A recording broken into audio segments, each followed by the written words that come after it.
Welcome back to my channel, Valenaisa. Jangan lupa untuk klik subscribe, klik like-nya, dan klik notifikasinya biar kalian tahu kalau aku upload video baru. Welcome back to my YouTube channel. Hari ini ketemu lagi dan aku, Valenaisa. Terima kasih buat kalian udah klik video ini. Nah, kali ini kita ketemu lagi di segmen review novel. Tenang aja, di dalam 1 minggu itu akan ada review novel dan review platform. Jadi semua penulis dan pembaca siap untuk stay di channel Valenaisa karena kalian akan dimanjakan dengan berbagai macam rekomendasi novel dan rekomendasi platform. Nah, di sini yang akan aku bahas adalah novelnya Kak Arma Prilia Beatrice berjudul My Pervert Big Boss. Di sini kita akan tahu gimana tokoh-tokohnya, alurnya gimana, terus kelebihan novel ini apa, hal yang menarik dan bikin penasaran apa, dan kesimpulan dari kutu apa. Nah, tanpa berlama-lama kita langsung aja untuk review novelnya. Well, kita masuk di pengenalan tokoh, ya kan? Kita review tokohnya dulu. Yang pertama ada Arta Nadia, perempuan mandiri, logis, dan profesional. Namun rapuh dalam urusan hati. Tidak takut memperjuangkan haknya dalam cinta dan pekerjaan. Reaktif, ceplas-ceplos, lembut, dan penuh kasih. Representasi wanita karir masa kini yang realistis, kuat di luar, sensitif di dalam. Mengalami perkembangan karakter dari gadis idealis menjadi pribadi yang harus menelan pahitnya pengkhianatan. Oke, Alvino Bagaskara atau Alfian. Sosok pria romantis dan penuh perhatian di awal yang memberi harapan besar. Karakternya tuh kompleks, manis di luar tapi menyimpan keraguan dan rahasia. Lambat laun berubah jadi pria yang misterius dan menimbulkan luka mendalam. Jadi dia ini adalah simbol cinta yang tak pasti dan pengkhianatan yang tak terduga. Terus ada Roman Fikriano, CEO muda yang karismatik, arogan, dan menyebalkan. Sering memanfaatkan kuasanya untuk mempermainkan Arta. Simbol atasan toksik, sekaligus potensi love interest yang tak terduga. Meski di sini tuh antagonistik, sisi misteriusnya ini membuat pembaca penasaran akan perasaannya yang sebenarnya. Terus ada Liliana, istri atasan yang iri dan penuh dendam, representasi nyata dari politik kantor dan antagonis sosial. Selalu mencari cara menjatuhkan Arta baik secara profesional maupun pribadi, menguatkan konflik horizontal yang tajam dan realistis. Nah, di sini ada Dimas, rekan kerja yang humoris, sarkastik, namun peduli, menjadi pelengkap ideal yang dalam dinamika kantor gitu. Berfungsi sebagai penyeimbang ketegangan cerita lewat komedi dan kritiknya yang tajam. Terus ada Jennifer, sosok wanita kuat, blak-blakan, dan suportif. Teman kerja sekaligus kakak perempuan yang siap menampar realitas, memberikan warna dan dinamika dalam interaksi Arta di kantor. Jadi ini menarik juga nih sosok Jennifer buat aku ya. Terus si Dito, karakter pendukung yang lebih tenang dan pengamat. Tidak banyak aksi, tapi sering melemparkan komentar tajam atau lucu. Menambah nuansa kekompakan tim dalam kantor. Terus yang terakhir ada Neina dan Lucia. Dayang-dayang Liliana yang suka memprovokasi dan menyebar gosip. Representasi dari lingkungan kerja toksik dan kelompok pengganggu. Tidak terlalu dominan, tapi memperkuat kekacauan sosial di kantor. Biasalah ya, kalau penjahat itu, menyerang itu nggak berani sendirian, jadi harus ada komplotannya atau harus ada dayang-dayangnya gitu. Masuk akal. Oke, kita lanjut gimana alur cerita dari... Kita bahas gimana review alur ceritanya. Alur cerita ini tuh disusun secara bertahap, namun dinamis. Dimulai dari suasana hangat dan kocak dunia perkantoran yang realistis. Terus tempat Arta menjalani rutinitas penuh tawa bersama dengan rekan kerjanya. Perlahan cerita beralih ke sisi personal Arta, terus penantiannya terhadap kepastian hubungan dengan Alvino, terus segala ekspektasi berubah drastis saat makan malam romantis justru menjadi momen perpisahan yang memilukan. Cerita kemudian berlanjut dengan kejutan tak terduga dari seorang pria asing yang ternyata adalah CEO baru. Nah, di sini ada Roman Fikriano. Hubungan antara Arta dan Roman menjadi benang konflik yang memadukan tarik ulur perasaan dengan tekanan profesional, menciptakan dilema moral dan drama kantor yang intens. Kisah cinta segitiga mencuat saat hubungan Alvino dan seorang wanita lain terbongkar, memperlihatkan sisi kelam dari cinta yang didasarkan pada kepura-puraan dan rahasia. Di sini tuh alur yang awalnya ringan berubah menjadi syarat emosi. Jadi ada komedi dan tragedinya gitu kan.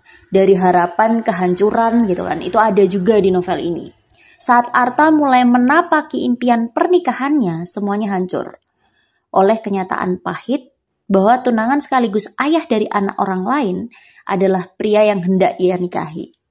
Jadi di sini tuh transisi emosionalnya membuat alur terasa hidup, menyentuh, dan terus memancing rasa penasaran pembaca.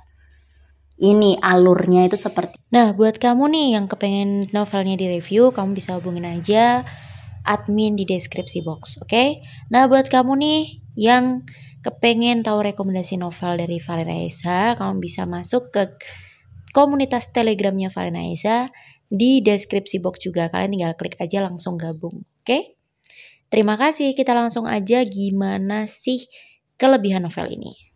Well guys, nah kelebihan novel ini, jadi aku tadi tuh aku ngeliat alurnya tuh udah bagus banget sih, naik turunnya tuh keren abis. Dan di sini tuh memang dari perbabnya itu udah mancing emosi emang. Jadi pertama itu alus-alus aja, lama-lama bikin emosi juga gitu. Tapi ini yang bagus karena apa? Jadi pembaca tuh nggak jenuh gitu. Dia jadi novel ini tuh jadi penuh warna. Itu yang aku suka. Nah, di sini kelebihan novelnya yang pertama adalah dari dialog natural dan hidup. Percakapan antar tokoh terasa realistis dan mencerminkan dinamika pertemanan, cinta, dan konflik batin secara alami. Terus yang kedua, ada karakterisasi yang kuat dan berlapis. Setiap karakter memiliki kepribadian khas dan kompleks. Tidak hitam putih, jadi benar-benar digamblang gitu kan. Bahkan tokoh antagonisnya pun tetap menarik. Makanya aku tadi bilang itu jadi gak cuma tokoh utamanya aja yang menarik gitu, tapi hampir menyeluruh itu menarik. Nah di sini mengangkat isu nyata dan relatable, seperti hubungan tanpa status, tekanan menikah, dan dilema perempuan modern dalam mencari kepastian dan harga diri. Itu ada di novel ini. Terus yang keempat adalah perpaduan emosi dan humor. Alur cerita cerdas, membaur momen komikal dengan drama emosional yang menyentuh, tanpa kehilangan keseimbangan. Bagusnya penulis ya, dia itu aku bilang tadi ada dinamika naik turunnya tuh bagus banget. Jadi dia nggak cuma ketegangan yang diciptakan, tapi dia juga ada komedinya gitu di dalamnya. Jadi pembaca tuh nggak bosen untuk baca novel ini karena seru. Jadi seru malahan gitu kan karena banyak warnanya di dalamnya. Terus plot twist menggugah. Twist seperti kemunculan wanita hamil atau lamaran publik yang gagal menambah greget dan emosi mendalam dalam cerita. Terus yang keenam, gaya penulisan lincah dan emosional. Penulis itu punya gaya penulisan masing-masing dan di sini termasuk gaya penulisannya tuh lincah. Narasi terasa segar namun tetap intens. Pembaca mudah terseret dalam alur cepat, visual kuat, dan konflik batin tokoh-tokohnya. Terus yang ketujuh, kritik sosialnya tersirat. Menyoroti dinamika kuasa di tempat kerja, dominasi laki-laki, serta batas-batas moral yang hubungan dan karir. Jadi,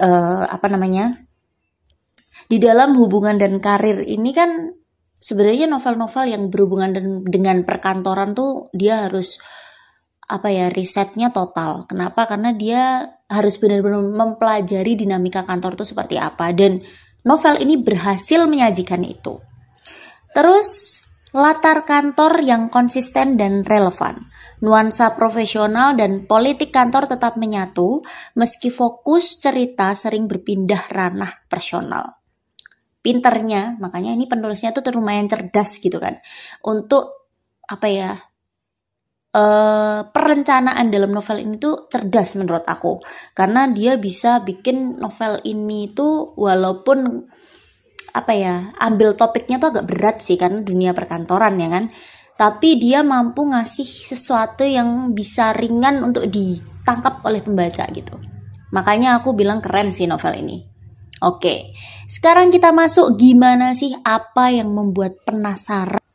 Well guys, nah di sini yang membuat kalian penasaran ada beberapa pertanyaan yang udah aku rangkum dari novel ini ya kan. Yang pertama adalah yang belum terjawab nih, apakah Alvino benar-benar mengkhianati Arta atau hanya korban kesalahpahaman? Loh, ini ada misteri di sini. Terus yang kedua, bagaimana reaksi Arta jika tahu tentang cincin lamaran yang tersembunyi? Yang ketiga, apakah Roman hanya bermain kuasa atau diam-diam punya perasaan pada Arta? Ini belum terjawab nih, makanya kalian harus baca novel ini. Terus yang keempat, siapa wanita misterius yang mengaku tunangan Alvino? Dan apa motivasinya muncul sekarang? Terus yang kelima, apakah Arta mampu bangkit dan memilih jalan hidupnya sendiri setelah dihancurkan oleh cinta? Terus yang keenam, bagaimana akhir hubungan segitiga atau segi empat antara Arta, Alvino, Roman, dan wanita itu? Oke, di sini kalian bisa menemukan jawabannya ya dengan membaca novel My Perfect Big Boss. Ini keren banget novelnya, jadi kalian wajib untuk baca. Babnya udah aku kasih cuplikan babnya di bawah di deskripsi box, silahkan dibaca dulu. Setelah itu kalian langsung klik linknya di bawah ya kan. Dan kalian bisa baca novel ini di mana? Di VAZ, Valenas Zona. Jadi kalian bisa baca novel di sana. Tenang, kalau baca novel di sana itu setahu aku harganya super duper murah. Oke, di sini aku mau kasih sedikit nih reviewku. Di sini ada akhir bab yang menyentak memaksa pembaca merenung dan menebak apakah semua ini hanya karena salah paham. Jadi apa yang aku lampirkan tadi itu ada pengkhianatan dan sebagainya, apakah itu cuma sekedar salah paham? Nah, kalian harus cari tahu nih dari novel yang satu ini. Kesimpulannya, secara umum ya, novel ini adalah perjalanan emosional tentang cinta, karir, dan harga diri yang dibalut dalam dinamika dunia kerja modern. Setiap bab menawarkan rasa yang berbeda, dari komedi ringan, romansa manis, hingga drama menyakitkan yang menguji kekuatan hati tokohnya. Tokoh-tokohnya dibangun dengan karakterisasi yang tajam dan manusiawi, tidak sempurna, sering salah langkah, tapi tetap bisa membuat pembaca terhubung secara emosional. Gaya penulisan yang cerdas, dialog yang hidup, serta konflik yang sangat relevan bagi perempuan masa kini.